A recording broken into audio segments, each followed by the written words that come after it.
नमस्ते, प्रणाम सभी मित्रों को। राम राम। मेरे इस कहानी में आप सभी का स्वागत है। आप सब इस कहानी को पूरा सुने और आनंद लें। यह मार्मिक और ज्ञान से परिपूर्ण कहानी है।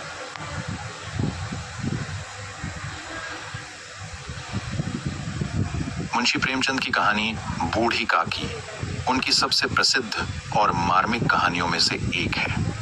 यह कहानी एक वृद्ध महिला, जिसे सभी बूढ़ी काकी के नाम से जानते हैं, कि संघर्ष और उपेक्षा की कहानी है।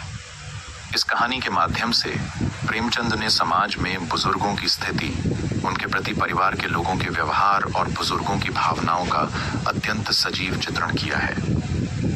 कहानी का सारांश। कहानी की मुख्य पात्र बूढ़ी काकी हैं, जो बहुत बूढ़ी हो चुकी हैं और अपनी याददाश्त भी काफी हद तक खो चुकी हैं।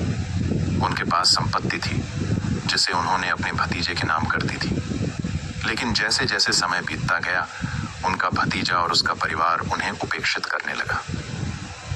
बूढ़ी काकी के लिए भोजन और देखभाल भी एक संघर्ष बन गया। उन्हें कभी भरपेट भोजन नहीं मिलता और वे अक्सर भूखी रहती हैं। कहानी में दिखाया गया है कि जब उनके घर में किसी धार्मिक आयोजन के लिए स्वादिष्ट भोजन बनाया जाता है, तो बूढ़ी काकी उस भोजन की महक से प्रभावित होकर बार बार खाना मांगती हैं, परंतु परिवार के लोग उन्हें डांट फटकार कर भगा देते हैं। आखिरकार बूढ़ी काकी भोजन के प्रति अपनी लालसा को रोक नहीं पाती और चुपके से रसोई में जाकर खाने की कोशिश करती हैं। उन्हें इस स्थिति में देखकर परिवार के सदस्य शर्मिंदा हो जाते हैं और तब उन्हें एहसास होता है कि वे कितनी निर्दयता से बूढ़ी काकी को नजरअंदाज कर रहे थे। अंत में वे बूढ़ी काकी के साथ अच्छा व्यवहार करना शुरू कर देते हैं और उनकी देखभाल करने का वादा करते हैं। मुख्य संदेश।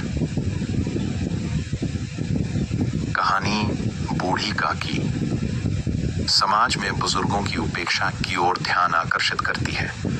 प्रेमचंद ने यह दिखाया है कि कैसे बुजुर्गों की भावनाओं और जरूरतों को अक्सर नजरअंदाज कर दिया जाता है, जबकि वे परिवार के स्नेह और देखभाल के सबसे ज्यादा हकदार होते हैं।